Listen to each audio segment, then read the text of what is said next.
everyone, it's Monica. Welcome back to Homeschool Voices. Today's video is all about how to legally homeschool in California. So it is February 2021 during COVID. I made this video before, but there have been a few changes. So I just wanted to make an updated video, and I also want to answer some really common questions that I see in social media.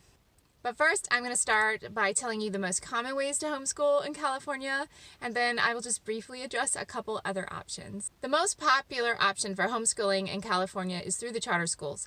So when most of you think about charter schools, you think of a brick and mortar school where you send your kids and it's officially a public school, but it's run more independently and it has a reputation for doing a better job than your typical public school.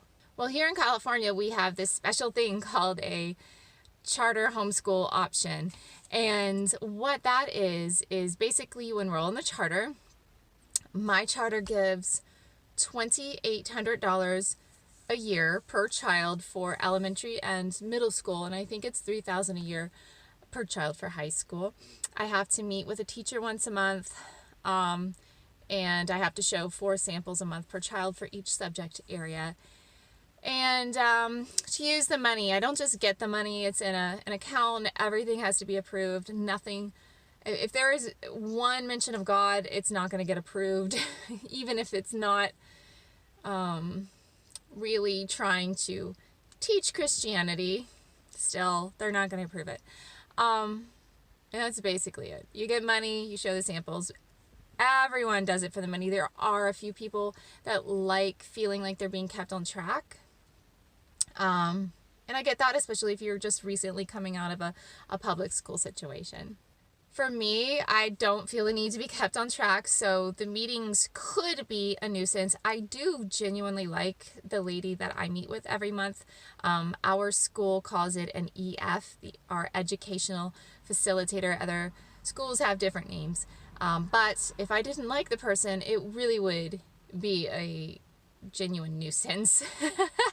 I wouldn't find it helpful at all.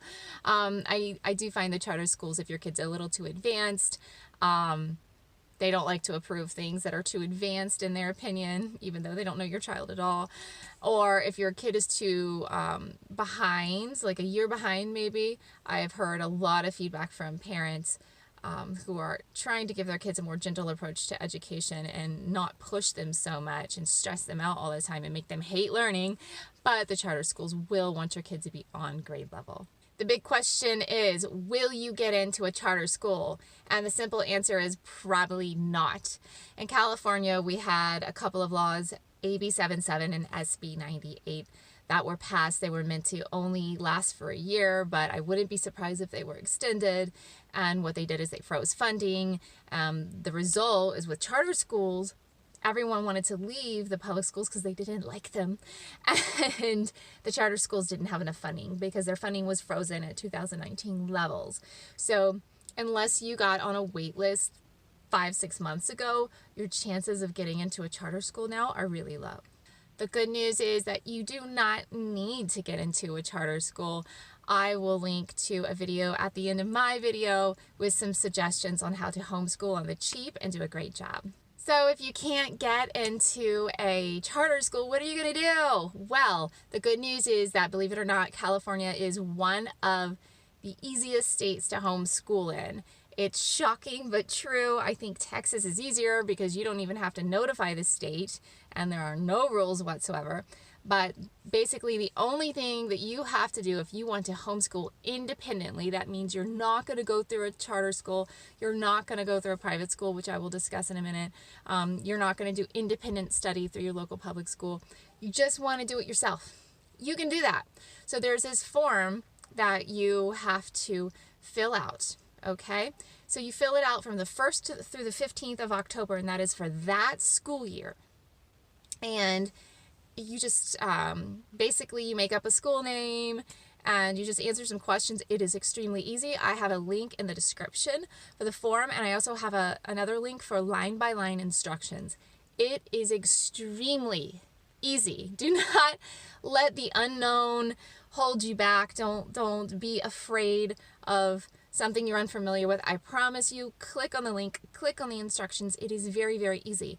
Now, a lot of you are saying, how do I take my kid out of school? In reality, your school should just accept a letter or an email from you saying, I'm pulling my kid out of school. There should be no questions. There should be no trouble. But there are questions and there is trouble for some parents. So the way you get around this is, and this is not my advice, this is California Homeschool Network, I believe, and so did HSLDA. They gave the same advice. So here's what they are saying. They are saying, fill out this PSA. Doesn't matter if it's October. Whenever you want to pull your kid out, fill the PSA, that's private school affidavit. Fill that out first thing you do. First, fill it out. Okay, and then you're going to go to your school and say, I want to unenroll my child from your school. They're going to say, is your child enrolled in a school? You say, yes, I will give you the form. You do not say I'm homeschooling.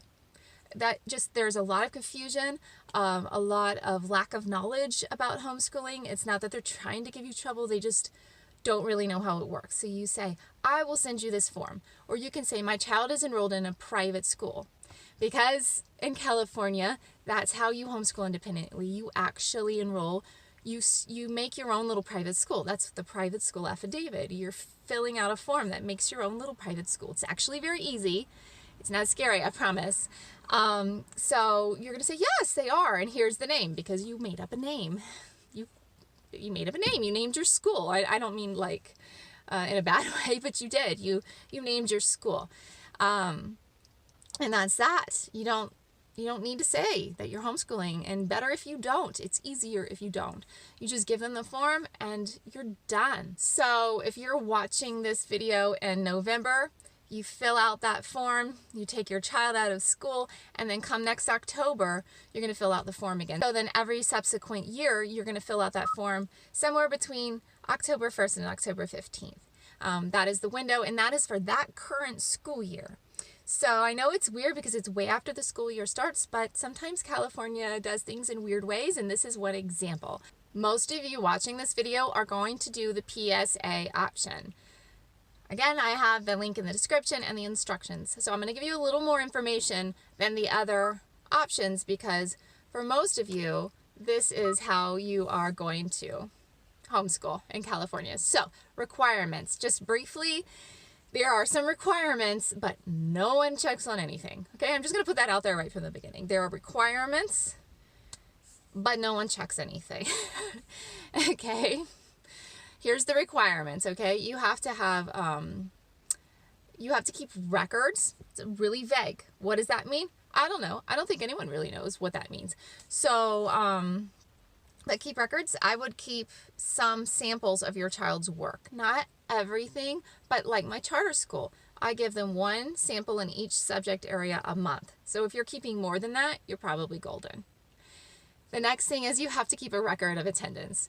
So I don't know many people who actually do that. If anyone ever asked you, you would just get a calendar and start checking things off. I mean, I believe that you're supposed to homeschool either 175 or 180 days a year. 180 days is a typical public school year. So just check stuff off however you want to do it. I'm just telling you, you're supposed to do it. Vaccine records. So you're supposed to keep records of vaccination. That does not mean there has to be anything in your records, but you have to have records. Again, take that for what you will. Technically, you're supposed to have a cumulative file with the legal name of the student, the date of birth, place of birth, verification of birth date, sex of pupil, copy of birth certificate, and nobody's ever going to ask for this information. I'm just letting you know what you're supposed to have. Your cumulative file should also include name and address of parent of the minor pupil, entering and leaving date of each school year and date of high school graduation or equivalent. You're also supposed to keep records of subjects taken during each school year and their grades, which for me would be A, because this is such a schooly way of doing things, right? In homeschool, who is gonna like move on when their kid has a D? No, you're gonna wait until your kid masters it. So, and again, no one's going to ask for this information. Instruction is supposed to be primarily in English. That seems questionable to me, but it's true. That's what they say. But I'll tell you one thing. If I spoke Spanish as my first language, I would do it primarily in Spanish. Who's going to even know? But I'm just telling you what the rules are, okay? It's supposed to be primarily in English. You're supposed to provide an education that is somewhat similar to public schools. I mean, do you guys know what a Waldorf school is? A Waldorf school is a private school. It's nothing like a public school. So just take it all with a grain of salt, okay? I'm just letting you know what the rules say. And then, like, everyone, including Waldorf schools, just breaks the rules. What is not required for a PSA? Permission of any sort. You don't have to use certain curriculums. You don't have to ask permission to use curriculums. You don't have to have permission from your local public school to independently homeschool your child. No permission. None. You don't have to do testing. You don't have to check in with your local school district. All you have to do is fill that form out every year. Basically, that's all you really have to do. Question I get a lot, do I get any money? No one's going to give you money. No one's going to give you money to privately homeschool. You're your own private school. You know, maybe you can charge your kids to attend the private school and you get money like that. But no. No one's going to give you money with this option. With the charter school option, yes, they have funding to help purchase your materials and pay for classes and all of that. When you do the private school affidavit and you independently homeschool, no money's coming your way. Sorry to say, guys.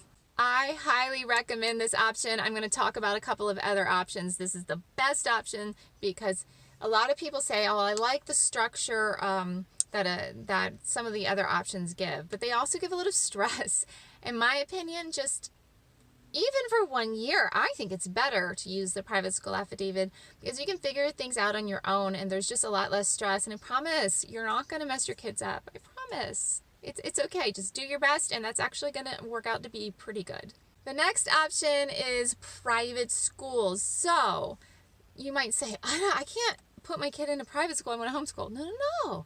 Just like the charter schools have a homeschool option, the private schools do too. So I'm not saying pay $10,000 a year. They'll have something that's maybe $1,000, something around there. And they basically keep records for you.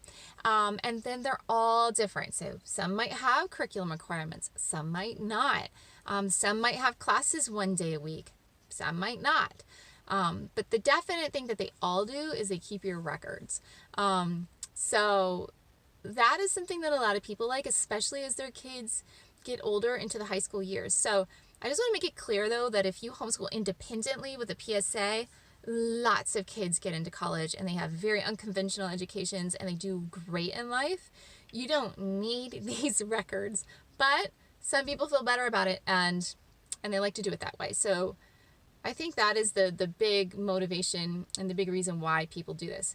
Are you going to get money? No, you're going to pay money. You're not going to get money. You're going to give money to the private school for the service of keeping your records for you. The next option is a PSP, not a PSA, but a PSP. That's a private school satellite program. And basically, that is another way to have somebody else keep your records for you. It's a lot cheaper than the private school option.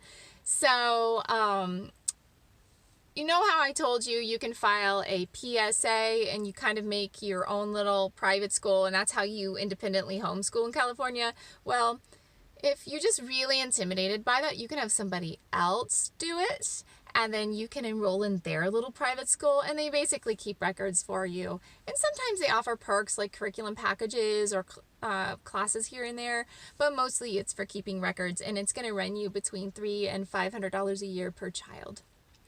If you had a really troublesome ex, perhaps, who just wants to give you a lot of grief, maybe you'd feel better about having somebody else keep your records. But personally, I don't really see another reason to do this. I would just go with the PSA option, the private school affidavit option. rather than the PSP. Some people will call it an umbrella school. There is another option that a lot of people are unaware of. So a lot of people are doing distance learning. They don't like it. So I don't really consider this a valid homeschool option for most people, but you could do a public school ISP, so it's Independent Study Program. We sure do like our acronyms here, don't we? But it's different from distance learning. It is through the local public school. You're probably not going to have any options with regard to curriculum. It's probably set just like when you enroll your child in a public school, but it's not all of those Zoom classes. It's just independent study. Are you going to get money? No, but you're also not going to have to pay money either. So I suppose it could be a good option if you want to still be enrolled in the public schools and you want that structure, but you just don't like the inflexibility of everything and you don't like all the Zoom classes. The last option I'll mention very briefly, it's the credentialed tutor option. So you could hire a credentialed tutor, or if the parent is a credentialed tutor, but if the parent is a credentialed tutor, I would probably just do the PSA option anyway. So I think that this option is mostly for wealthy people who don't want to educate their kids but don't want their kids in the public school system, or perhaps probably for the movie industry. A couple of good resources to know about are the California Homeschool Network. I have a link in the description with a document that they put together that I used a lot for this video actually, and it just lays a lot of great information out. If you really like to read stuff, check that out. Also, HSLDA. HSLDA is more of a Christian organization, so that might work for you, it might not. It's Homeschool Legal Defense Association. You pay, I think it's $100 a year, and you get legal services on tap, and they're really great. And I believe California Homeschool Network also offers something very similar. I don't know if you have to pay a yearly fee or if you could just use them as necessary. You'd have to inquire about that. Now we're on to my favorite segment of the video. It's common questions that I see in social media. So, is there a wait list to homeschool? No, there's not a wait list to homeschool. You can homeschool anytime. Just pull your kids out, do the private school affidavit, and homeschool independently. Is there a wait list for charters? Yeah, like a really long one. My charter has a wait list of over 1,000 people. So for charters, yes. For homeschool in general, no. Just independently homeschool. The next question is, can I homeschool in the middle of the year? Yes, you don't have to wait. You can pull your kid out anytime. Do I need permission from my school? No. If they are telling you that, they're either lying or they don't know what they're talking about. The legal requirement in California is that your child is enrolled in a school if they are 6 years old at the beginning of the school year or older. So that would be first grade or older. It is not the school's responsibility to enforce that law. They are kind of making it their responsibility, but it's not. And you do not need their permission. But if you want to make your life easier, do what I said before. Fill out the PSA, use the instructions in the description below, and then you can say, hey, my kid's enrolled in a private school, and you'll be telling the truth. So you kind of get around that, but they don't really have a right to interrogate you about that or to have opinions about you pulling your child out of their school. And they certainly don't have any right to deny. You're not requesting, you're telling them. Do I need a curriculum? Nope. In fact, we use very little curriculums in our homeschool, and I will link to a video at the end of this video which will show you how to homeschool largely without curriculum. So you don't need a curriculum. The state doesn't require that you have one. It doesn't have a list of curriculums that you have to follow. The last question for today is, does my child have to be evaluated or tested on a regular basis? No, that's one thing that makes California so amazing. I don't like these tests. A lot of people don't like these tests. We disagree with them. I don't need the state checking up on me, and neither do you. You should do a good job with your child regardless, and thankfully, so far, California does not require any kind of state testing.